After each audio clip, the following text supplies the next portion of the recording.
Christians எல்லாம் alcohol எடுக்கலாமா அப்படின்னு அவங்க ஒரு கேள்வி கேட்டிருக்கிறாங்க. இதுக்கு அவங்க பலவிதமான கருத்துக்களை முன்வைக்கிறாங்க. எடுக்கலாம் அப்படிங்கிறதுக்கு பலவிதமான கருத்துக்களை முன்வைக்கிறார்கள். என்ன வைக்கிறாங்கன்னா, பழைய ஏற்பாட்டில் பல இடங்கள்ல மது அனுமதி கொடுக்கப்பட்டிருக்கிறது, அவங்க குடிச்சிருக்கிறாங்க, ஒரு இடத்துல உட்காந்து குடிச்சிருக்கிறாங்க அப்படின்னு சொல்லி அவங்க சொல்லியிருக்கிறாங்க. இது அப்ப இருக்கா இல்லையா, நம்ம குடிக்கலாமா அப்படின்லாம் கேட்டிருக்கிறாங்க. நான் எப்பொழுதும் அடிக்கடி சொல்வேன், நியாயப்பிரமாணம் என்பது, பழைய ஏற்பாடு என்பது நம்முடைய மாம்ச ரீதியானது. அது இஸ்ரவேலர்களுக்கு மட்டும் உரியது, அவங்களுக்கு மட்டும்தான் அதை ஃபாலோ பண்ண முடியும். அதை அவங்களோட கூட சேர்ந்து கொள்கிறவர்களுக்கும் அவர்களுக்கும் ஒரே பிரமாணம். இஸ்ரவேலுக்குள்ள இப்ப ராகாப் உள்ள வராங்க, ரூத்து உள்ள வராங்க, வர்றவங்களுக்கு தான் அது பொருந்தும்.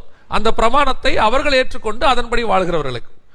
ஆனால் உலகளாவிய சுயாதீன பிரமாணம் அப்படின்னு ஒண்ணு உலகம் முழுவதும் சுவிசேஷம் போகும்போது, இது ஆத்ம ரீதியாக, இன்னும் சொல்ல போனால் இது உள்ளான மனுஷனை பரிபூர்ணப்படுத்தக்கூடியது. இங்க பழைய ஏற்பாட்டு பரிசுத்தவான்கள் எவ்வளவு பரிசுத்தவான்களாக இருந்தாலும்